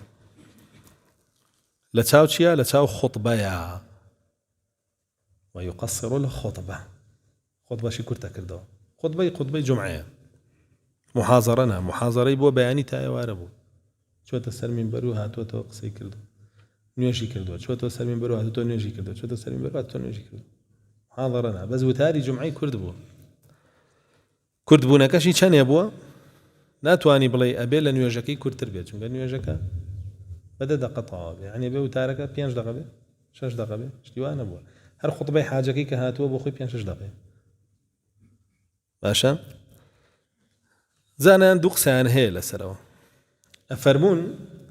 خطبكي لخطبه عادتي كرد تربو ونيجي جمعي لنيوجكاني اساي دريش تربو خطبكي لتشاو محاضرة كانت ريا كهي جمعة نبوة كرتر بو و نوێژەکەشی لە چاو نوێژە فەرزەکانی تریا درێژتر بوو بەو شێوە چونکە بووە سوڕەی جومعەی خوێندووە و منافقینی خوێندووە لە نوێژەکان ئێوەش ڕوونە ئەو نوێژە نیو ساعتی پێچ 25 دقیقە بۆ نیو ساعتی پێچ ئەگەر بە ئیسراحەتی خوێند بێتە ڕەسوڵ الله صلی الله علیه وسلم قیرائی هەمووی قەطع بووە کە قەطعیش بێ زۆرترە خایەنێ وهاتووە ڕەسوڵ الله صلی الله علیه وسلم بۆ خۆی لە سەر مینبەر سوورەی قافی تەفسیر کردووە ئافرەتێکە فەرمێ لەبەرم کرد لە خوتبەیەوە سوورەتی قافی ژەموتانەزان تۆ ئەگەر بیخوێنیتەوە جارێکێکە پێچێ ئێگە تەفسیریکەی هەر یەکی بەقەدەر خۆشی ئەوە نیو ساعت بۆیە مەسئلەی خوتبە ئەسڵ وایە بەقەدەر پێویستی بابەتەکە بڕۆی کەمی ویست کەم بڵێ زیاتری ویست زیاتر بڵێ هاتووە لە سونەتە عومەری کوڕی خەتاب سوورەی نەحل تەفسیرەکە سوورەی نەحل زۆرە تان دیوتانە نزیکی 14-15 پەڕابێ دەی تەفسیری کردووە حتا ڕاویەکە فەرمێ جارێکیان کە تەفسیری کرد سوژدەی تیلاوەکەی تیانە برد جارێکیان بردی تۆ گەر هەر خۆی بخوێنیتەوە بەهێمنی نیو سەعاتێکەوێ ئەگەر تەفسیریکەی زیاترەوێ کەواتە خوتبە بێ بەقەدەر پێویستی بێ ئەگەر لە پێویستی زیایی کردەوە خوتبەکە درێژ بوو باشە ئەو بێ کەڵک بوو زیادە خستۆتە سەر و نابێ بیخێتە سەری و لە سونەت لاداوە ئەگەریش لە پێویستی زیایی نەکرەوە کورتە حەقی خۆی پێدا و بڕیتەوە تاو ئەوە ئەسڵە لە مەسئلەی خوتبەیە يطيل الصلاة إذا كان وحده تفسيري كشي هي نوێژی درێژە کردەوە ڕەسوڵ الله صلی الله علیه و سلم خۆی بەتەنیا بووە شەو نوێژی کرد چیە خوێند بەقەرەیە خوێن ئالی عیمڕانی خوێن نیسایە خوێن لە ڕکاتێک بەس کە خۆی بەتەنیا بوو بۆ خەڵک وایە کردنا بۆیە سنەت نییە نوێژ بۆ خەڵک درێژ کەیتەوە ڕەسوڵ الله صلی الله علیه و سلم فەرمێ إذا أما أحدكم بالناس فليخفف هەر کەسێ لە ئێوە پێشنوێژی بۆ خەڵکی کرد با تەخفیف بکە کەم بخوێنێ نوێژەکەی خەفیف بێ وإذا صلى وحده ئەگەر بۆ خۆی بەتەنیا نوێژی کرد فليطول ما شاء با درێژی کاتەوە چەند دەویستی هەیە خۆی بەتەنیا کە نوێژەکە 2 دقیقە بەڵام کە بۆ خەڵکی کات چونکە حەزی لە تاقیکردنەوەی دڵنیەتی ئیتر بۆ خۆی 20 دقیقەیان وەسێنە بە پێوە باش تۆ خۆ نوێژەکەی وا نایکەی خەڵکمان زۆر دیوە ینی یا بۆ مزگەوت نوێژە سونەتەکەیەک ئای بینین خێرا هەڵیە پروزێنێ و مەشغوڵی شتێکە بێ بەڵام کاکەوێتە ئیمام و سوبحان الله ئیترە بێ بە حوذەیفی و ئەمانەی تر ڕوا درێژ ێ نابێ يا رسول الله صلى الله عليه وسلم بمعاذ كوري جبل فرميتي واقتدي بأضعفهم نوێژ چۆن بکە لاواسترینیان تا چ ڕادەیەک پێیەگرێ ئاوا بیک لەوە زیاتر مەکە و جارێکی کەش هەر لە فەرموودایە ئەفەرمێتی بە معاذی کوڕی جەبەل ئەفەتان أنت يا معاذ اقرأ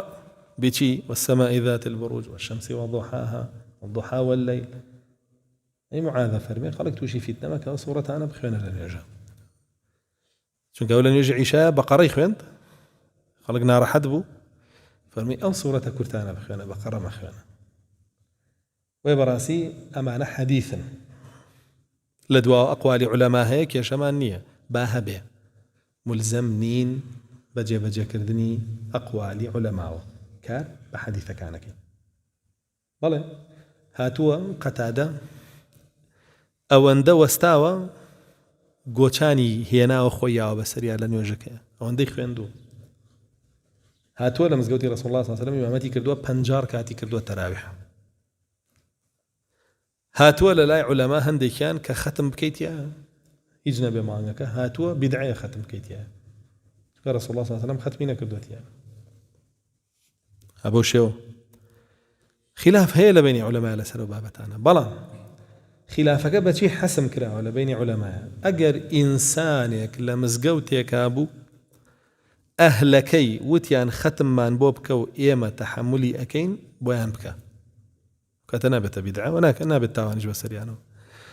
بەڵام ئەگەر ئەهلەکەی لاواز و نەخۆش و پەککەوتەی تیا بوو ڕازی نەبوون ختمیان بۆ بکە بۆیان ناکە ئەگەر بیکە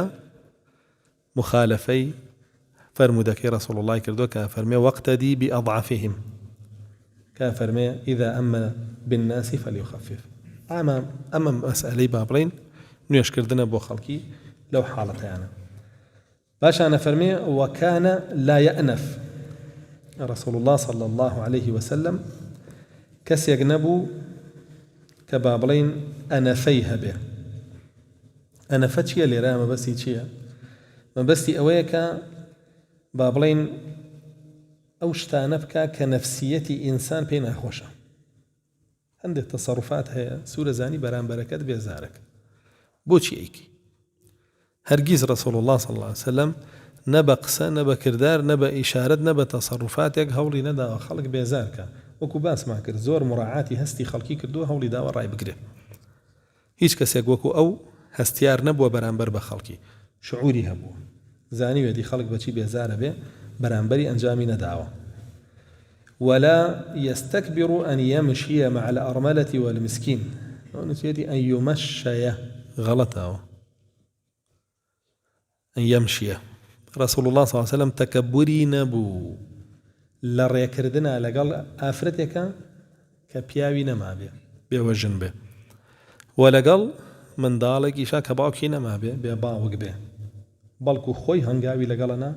لقالي أروش بيدا يسيكاني بو دابينا كرد بله خوي فرمي الساعي في الأرملة واليتيم كالمجاهد في سبيل الله أو كسي بخمي بيوجنو بيباوكوي وكو مجاهد ولا بيناوي سرخستني دينك الله باشا فرمي عن أنس ابن مالك قال خدمت رسول الله صلى الله عليه وسلم سنين فما سبني سبة قط ولا ضربني ضربة ولا انتهرني ولا عبس في وجهي ولا أمرني بأمر فتوانيت فيه فعاتبني عليه فإن عاتبني عليه أحد من أهله قال دعوه فلو قدر شيء كان فرموديش لسري روشتين بس لفظك زيادة كتيا أنسي كوري مالك فرمي ددا نصال خزمتي رسول الله مكر صلى الله عليه وسلم لو دا صلاة يك قسيب ينوتم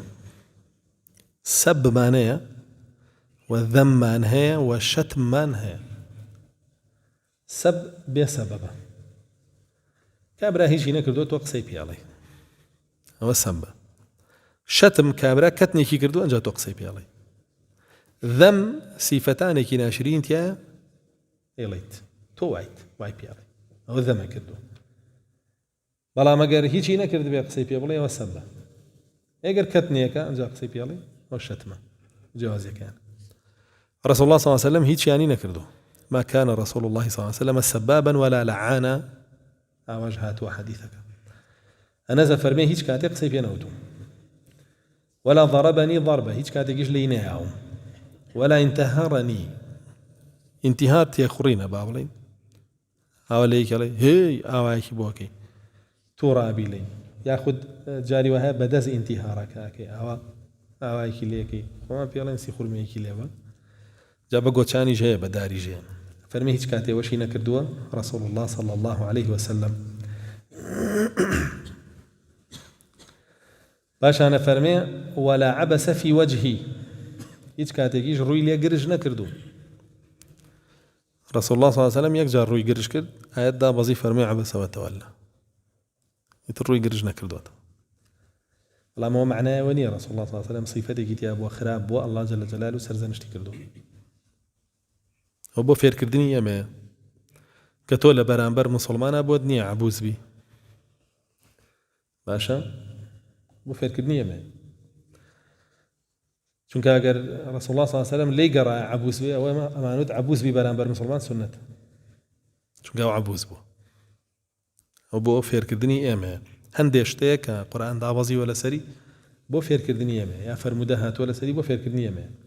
هیچ کەس بەقەر رسول الله صلى الله عليه وسلم خاشع بووە لە نوێژە ها نا بۆ سەهوی کردو دوور کاتەکە هینی وەڕۆ سەلامە داتو بۆی ئێمە فێر بین ئەگەر ئێمە وامان لێ هاو چی بکەین الله جل جلاله لەڕێی ئەوە بە تەشریع بۆ ئێمەی داڕشتووە باشە يقنا أو تناند لخوي شاضلي بخبر بلا الله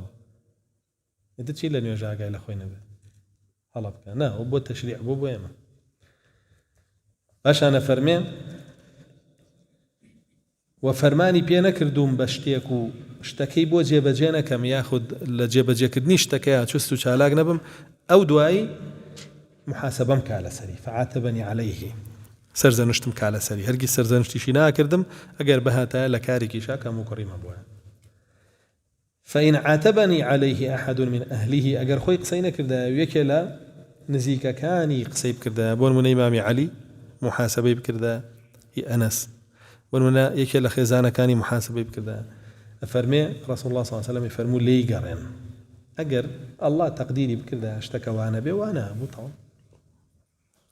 يعني بس توبة تقديري الله سبحانه وتعالى يسكابرا أقر بتقديري اشتوشي بيه والله قدري خوابو توشنبو أما الله شي نخير تو خو هرواوي تو خو هروا عين شي عين باور بقدرني ولا بقدر بو وبباور بيها أفرمي ما روي من كرمه وكثرة احتماله وكظمه للغيظ يا وكظمه الغيظ أما بابك داير شتول بارد دو صفتي رسول الله صلى الله عليه وسلم كي كم ينشيا كرمي رسول الله صلى الله عليه وسلم دو مش ينشيا تحمل خواردنوي رق كدري نبريو أو دو صفتك دو صفتي زور قورنو فرض لهمه صلمانك شاهبه كرم شيا علماء فرمون هو العطاء من دون طلب يا المبادرة بالعطاء من دون طلب ماديا أو معنويا وباشترين تعريف أبوي تعريف زور كراو كرم بريتيلا بخشين ببي أوي كزلي ودعواك وأو بخشينا مادي بي أخذ معنوي به يعني كابرا داوي خواردني ليناك أتو خواردني ايدي كابرا داوي بارد ليناك أتو باري بي بخشي أو كرم عملت شيء لمالا ياخذ معنوياته كابرا نهاتو داوي علم اللي بكاتو خداني شي علمي فيرك كابرا أبينيت طالبي ريز نية لتو كجي تو رزيكي زوري ليقريه كم جارش تبي بيني كسيق نية كبي ناسي وبابة أنا بلي لبر ناسي كرزي ليقرم ببي هيج هو كارتو خو كسيكي بارزي ورزي ليقري أما أنا كرمه ماشا ويك لنا وكاني الله جل جلاله الكريمة لما الله سبحانه وتعالى همو كرمك لو سرشاوي قرتو حتى كرمها لمخلوقات أم إلى الله جل جلاله سرشاوي قرتو أو الله سبحانه وتعالى إنسان كان خلق كردوه ورزقه روزي داون وبيغمراني بوناردون وهمي كرمي مادي ومعنوية رشتيتي بالسريانة وهيج كسيكي شوكو الله سبحانه وتعالى ناتواني كرم برجاني بسر هيج كسيك هر كسيكيش هر كرمي بسرتو يا برجاني لكرمي الله ورجاندوتي بسرتو يا بويتو دسوقاتي وماجمكا لبري سباس وستعيشي الله باشا بإذنك أتو سباس وستعيشي الله بك ودعاء خير بويش بك بلا ما تشويتر أو اللي بابا الله كبراسية قروا بزاني أو كرمك أو لقل تو كردويتي هي خويتي أو كردوتا بأخواك لقل الله يا برستوتا بنابا الله وبيا قداري وبابا تبي وكرم صفتي بغمرانا كرم صفتي بغمبرانا إبراهيم عليه السلام أو بري كريم بو أو بري كريم بو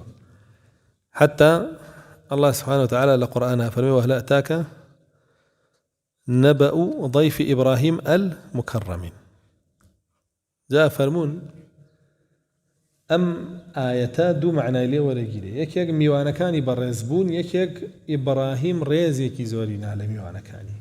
كرمي كي زورين وان بيان بروي خوي أو صفتي تيابو وهاتوش الحديثة كفرمي كان يمشي أميالا حتى يجد من يأكل معه إبراهيم عليه السلام كان كيلومتر أروي تأكي دسكوي ناني لقلب خوار بيو بيشي ناسي برسيه بدوزيتو ناني لقلب خوار وشيه وكرم وروني شر يزقرتنو أو بابتاني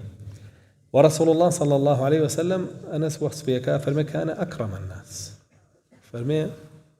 بكرمترين كسبه وخذي رسول الله صلى الله عليه وسلم فرماني بيكراو أن اتبع ملة إبراهيم حنيفا شوين إبراهيم كيو ربازي أو بيروب كاك ربازي أيش كرمبو ويبراسي رسول الله صلى الله عليه وسلم كريم ترين إنسان بوا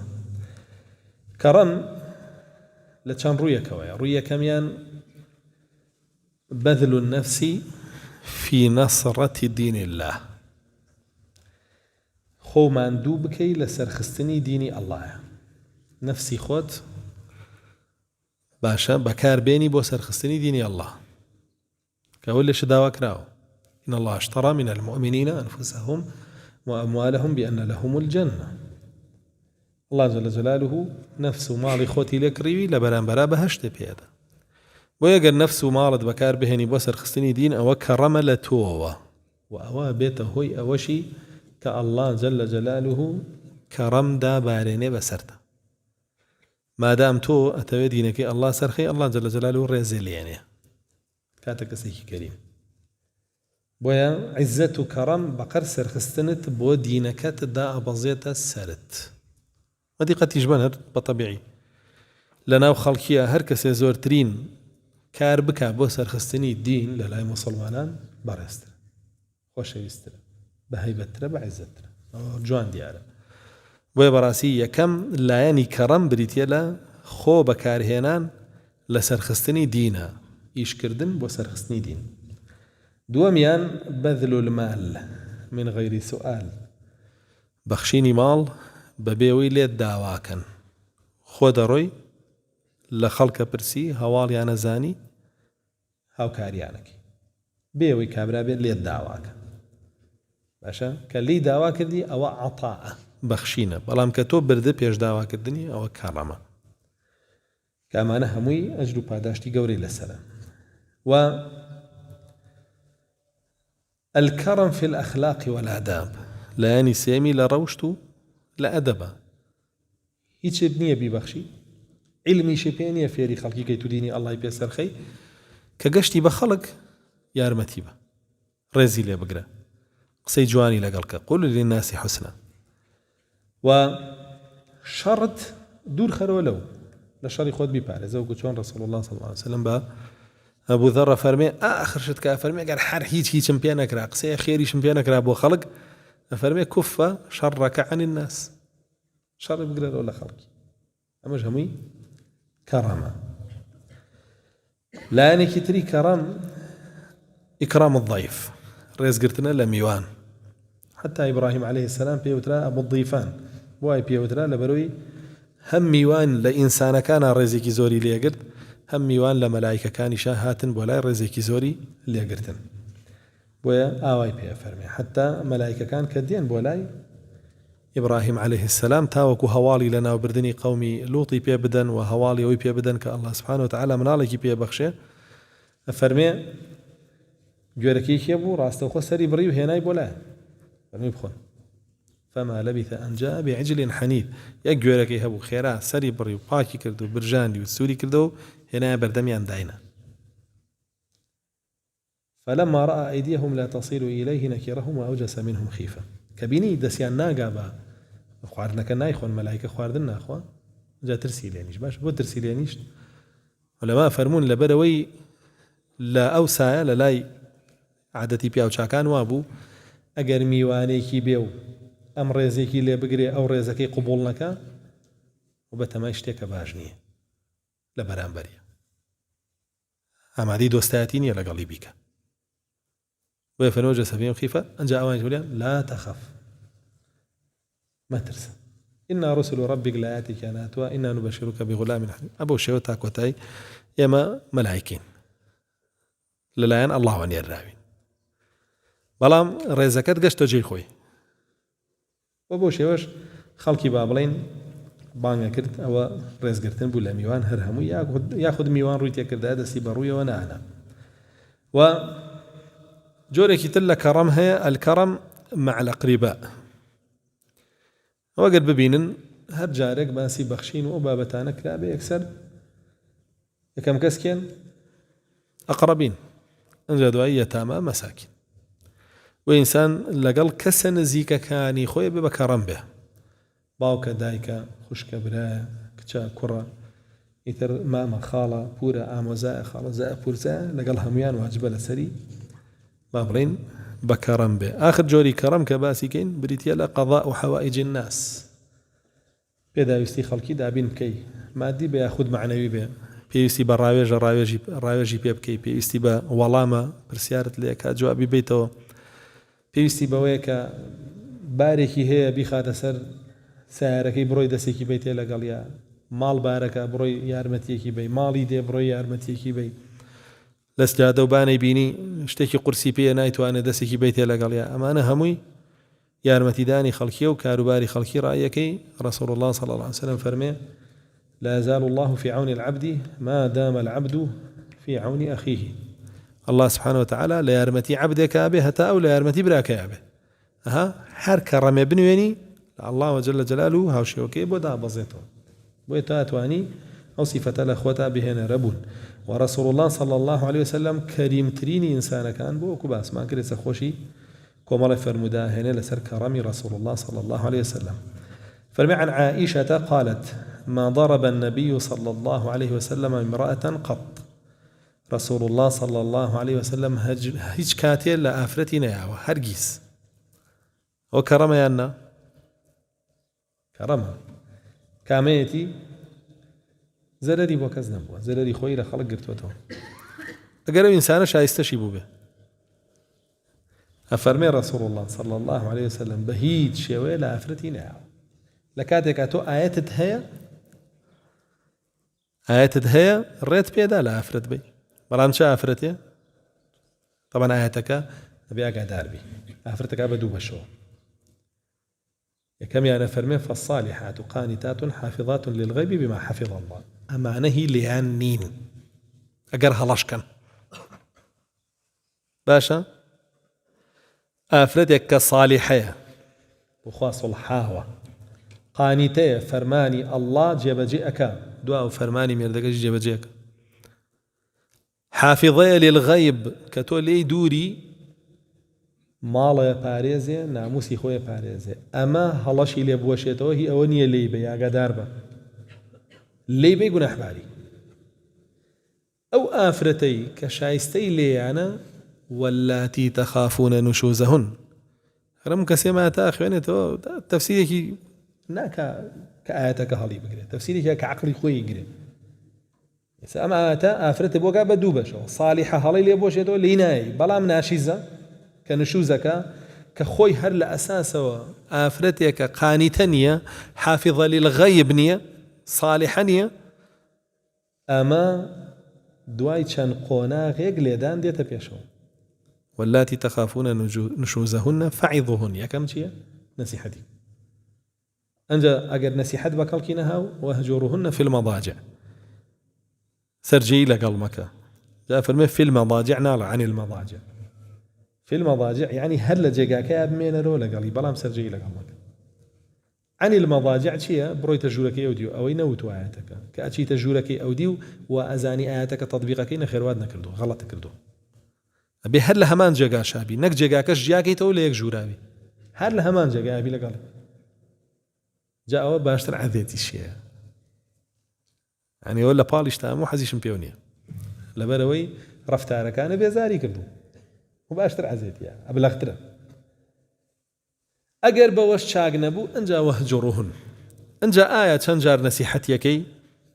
زانان ألين سيجار ألين حوت جار ألين شل جاريش تا تنجار هجريكي ألين سي ألين حوت ألين شل جاريش لدواء وانجا ضربية بيشو ضرب الشون رسول الله صلى الله عليه وسلم فرمي غير مبرح لا تكسر ولا تصفر لێدانێک لێی نەیە کە عەزێتی بە بیشکێنێت ئەندامەکانی عەیبدار بکە ئیجتەنیب الوەجه لە دەم و چاونەی ئەبوو شێوە باشە دە رەسوڵ الله صلی الله علیه وسلم لەو حاڵەتەشە لێدانی بەکار نێناوە بۆیە فەرمێ امرأة قط بۆیە هێشتا ڕەوشتی رەسوڵ الله صلی الله علیه وسلم وایە کە دوور بیت لە لێیان باشانە فەرمێ ولا ضرب خادما قط ليش خزمت كارك شيندا وأنسي كوري مالك باسي كلا بيش ولا ضرب بيده شيئا قط رسول الله صلى الله عليه وسلم بدستي خوشي إلا هيج كسيك ولا هيج تيكي شينايا تناد لا أجل شينايا والرسول الله صلى الله عليه وسلم جاي لا أجل جبر واشتريكي بيني هەستی کرد شکایەت لە ساحێبەکەیەکات چوویە پاڵی گوێی لەگرت هاتەوە بە ساحێبەکەی وتی ئەم وشترە پێم بەڵێ تۆ برسیەکەیت و ئیشی قورسیشی پێیەکی لە خوا بترسە وانەکەی لەگەڵی هیچ ناخوا عقوبەتە بۆیە لە هیچی نەیاوە رسول الله صلى الله عليه وسلم إلا سيركا فرميتي إلا أن يجاهد في سبيل الله ليانكي لجهادا بكارينا بياوي توش لجهادا بكاري بيان باشا لسر أمو أو فقير وجارو جنو مالو عائلو معنا بوم ببشير كاكا أجر شيري لبرانبر كافرانا لميداني جنگا شير با أو طواو فرمودي دعاء وفرمي عن عائشة قالت ما رأيت رسول الله صلى الله عليه وسلم منتصرا من ظلامة ظلمها قط عائشة خاتون فرمي هيج كاتي نمدي ورسول الله صلى الله عليه وسلم ظلمك ليك رابع ما بستي ظلمي چيا دنيا بونو نباري برابع باشا بونو منا شتێکی دنیایی لێیان زەوت کردبێ هەرگیز رسول الله صلى الله عليه وسلم لەسەری تووڕە نابوو بە جواب نەئەهات هەوڵی نەئایا بە زەخت بیگەڕێتەوە یعنی بۆ دنیا تووڕە نابوو ئێستا خەڵک بەس بۆچی تووڕابێ بەس بۆ دنیا تووڕابێ شێتە بێ هارە بێ جاداگرێ بەردەهاوێ خۆی بە کوشتەیە طەبیعی بۆ دنیا تووڕە بوو بۆ سەرۆک و سەرکردە تووڕابێ بۆ حیزب تووڕابێ بۆ حیزب جارێ بوختانی واگا بۆ خەڵک بەس بۆی حیزبەکەی سەرخە بۆ حیزب خەڵکە کوژێ بۆ دەسەڵات خەڵکە کوژێ بۆ کورسی و کولێرە خەڵکە کوژێ کورە بوختانەکە جوێنێ هەموو شتێکە کە دەمیش یەکەیتەوە خۆی لە هەموو کەسێ بە موسڵمان ترەزان فەرمێ إلا أن ينتهك من محارم الله شيء ئەی بۆچی تووڕابوو بۆچی هەڵوێستی وەرەگرت بۆ هەتکردنی حرمەتی دین هەر شتێکی بدیایە لە دین بوایە و پێشێل بکرایە تووڕە ئەبوو قوبوڵی ناکرد وەڵام ئاگادار بە رسول الله تۆنیت رسول الله صلى الله عليه وسلم دەسەڵاتی یەکەم بۆی هەبوو لە هەموو کەسێ تووڕە بێ لەسەر دین تۆ چ کاتێ دەسەڵاتی یەکەم بووی لەو جێگایە ئەو کاتە بۆت هەیە لە هەمووی کەواتە تووڕەبوونەکە دەبێت لە چوارچێوەی دەسەڵاتەکە تا بێت باشە بۆیە تووڕەبوون بۆ دین عیبادەتە بەڵام بۆ غەیری دین عیبادەت نییە هەندێک جار تا ئاستی حەمیەی جاهیلیە ڕوا سەرەکە بە قوڕا بۆ جەهەنەم وەڵامی گنا بۆ دین عیبادەتە ئەمڕۆیان لێ کردووە بۆ دین تاوانێکی زۆر گەورە بێ بەڵام بۆ دنیا مامۆسای چاکە چاونە ترسە لەسەر قوتی خەڵک بە جواب هاتووە ئەی لەسەر خوا لەسەر پێغەمبەر صلی الله علیه و سلم ناقینە بە جواب نەیە ئەوە نابێت تووڕە بێ لەسەری ئەوە کێشە نییە ئەوە ئەبێ نەرمونیان بێ ئەبێ هەوڵ بە هەنگوین کا بە قورگی دوژمنەکەیە وەی قەڵەوتر بێ و دوای یەک قەپی پیاکا بیخۆن ئێستا خەڵک ئاوا تێگەشتووە خۆی وانییە بەعکسەوە باشانە فەرمێ وإذا انتهك من محارم الله عز وجل شيء كان أشدهم في ذلك أجر حرمتي الله هتك بكرة دينك الله بيشيل بكرة رسول الله صلى الله عليه وسلم لها مكسية تنتر لسري بجوابها أو روشتي رسول الله بينا لبون لخوت سردين بجواب ولا وما خير بين أمرين قط إلا اختار أيسرهما مش روشتي جوانا رسول الله صلى الله عليه وسلم هر كاتيا سربشك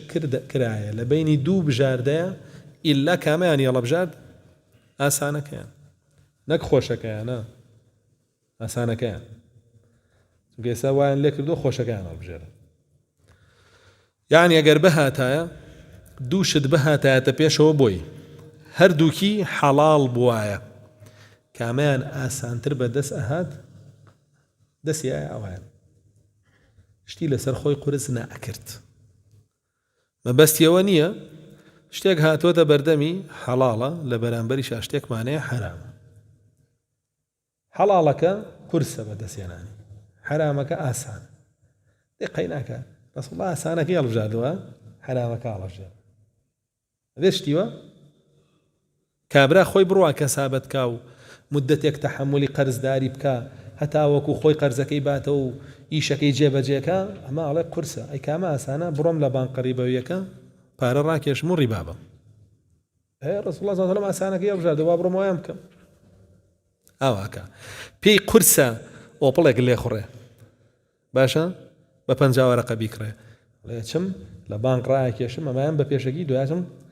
سووەیە قەیچەکە ئەوە ئاسانەکەیان ناڵێ ناکرێت کاکە ئەمە تۆ گەر وا بکەیت دین هیچی ناهێڵیتەوە لە هەموو بابەکانە ئەڕۆی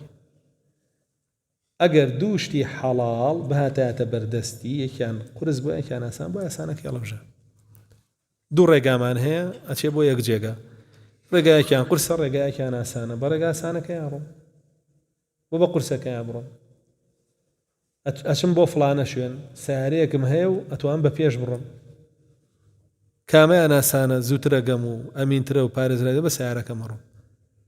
ئەگەریش ئەوەنە بە سیارە ڕۆشتوی ورگێ هاتووە تووشی زەخت و شەکرەبووی بە پێ بڕۆ باشترە ئەوە ئاسانەکەیان ئەی لە هەنجیشە بە بەڕاستیان فەرمودانەوە لێک نادرێنەوە کە هەندێک کەسە بینی ئاوا لێکێداتەوە بۆ خەڵک و خەڵکی پێ گومڕاکە دوو شتی حەڵاڵ ئاسانەکەیانی هەڵەبژات نەک حرامێک و حەڵاڵێ